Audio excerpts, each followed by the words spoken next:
Chief Meteorologist James Sahara and Storm Track 8 Weather. Sponsored by Johnson H2O Quality Water Solutions. NASA astronaut Scott Kelly's coming home today after spending nearly a year in space. Welcome home. He's been at the International Space Station longer than any other American astronaut. His stay was part of a study to test the effects of space on the human body. He has circled the Earth more than 5,000 times. Plus, he saw a gorilla up there, so there's all kinds of craziness going on. It's an interesting test because he's a twin. That's right. And his brother, the other twin astronaut, stayed on Earth during that whole period of time. So you compare the two bodies, see what happened. See how they're Absolutely. doing. I know he's looking very forward to coming back to planet Earth again. Yeah, to experience this weather. Yeah, no kidding.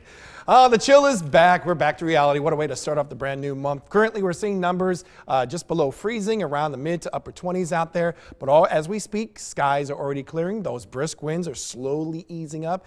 That will set the tone for a pretty chilly night and early morning hours. Around 7 a.m., numbers will be in the teens, where there's still a little snow cover just to our north. Temperatures may be as cold as single digits near Rockford and even places like around Galena. As storm systems moving away, there's a break that we see. The reason why I'm expanding this view is because I already see our next chance for snow.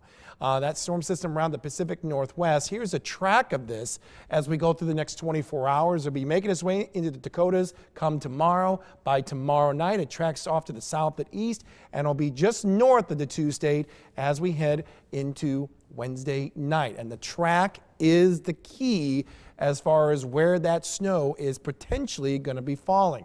Now, with that system so far off to the west, don't expect to see any snow during the daytime hours. We will be seeing more clouds roll in, but not until we get to the afternoon. So after a sunny morning, clouds will be increasing from the northwest, thickening lower, and eventually lead to some of that snow as we head into tomorrow night, well after sunset. Here's what I see for daytime highs, and with that chilly northwest flow still intact, even though we will start off with some sun, temperatures will only make the way in the 30s out there, just above freezing from Maquoketa and the Muscatine. Sterling Rock Falls, Clinton, Princeton, about 34 for your daytime high. Maybe a few degrees warmer than that from Galesburg westward into Mount Pleasant, as high as 38. And in the Quad Cities, I'm only seeing a daytime high about 35 degrees. Normal highs around 41, so we'll be below that.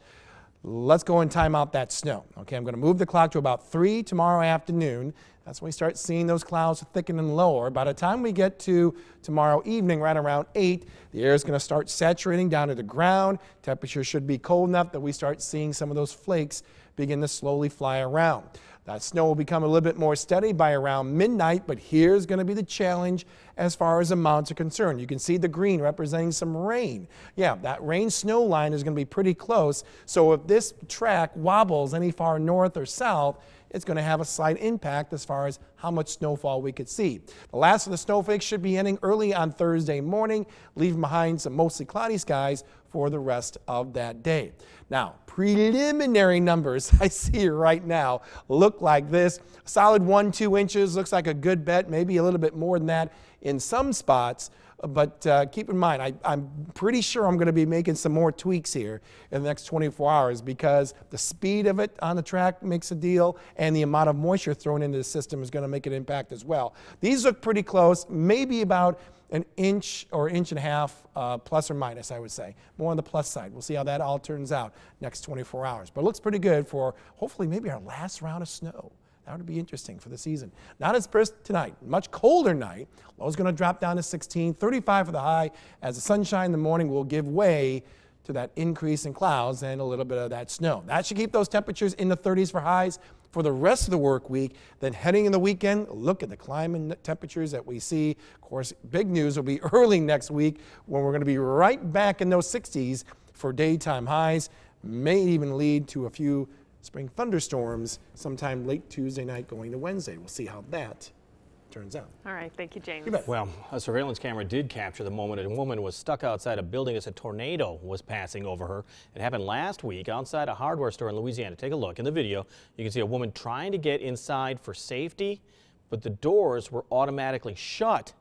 So she eventually squeezed herself between the building and the soda machine like this. The harsh winds, though, blew the soda machine over. I said, God, what do I do? What do I do? And I heard the door just bamming. So I grabbed onto the door, and that's where I was standing until it finally stopped. It's very frightening, near that much glass. You know, Yikes. during those strong winds, she survived this, not even a scratch. She says the video is a testimony that her purpose in life continues. Still ahead on News 8 at 6, wearable caffeine. The new way to get your caffeine fix without pouring another cup.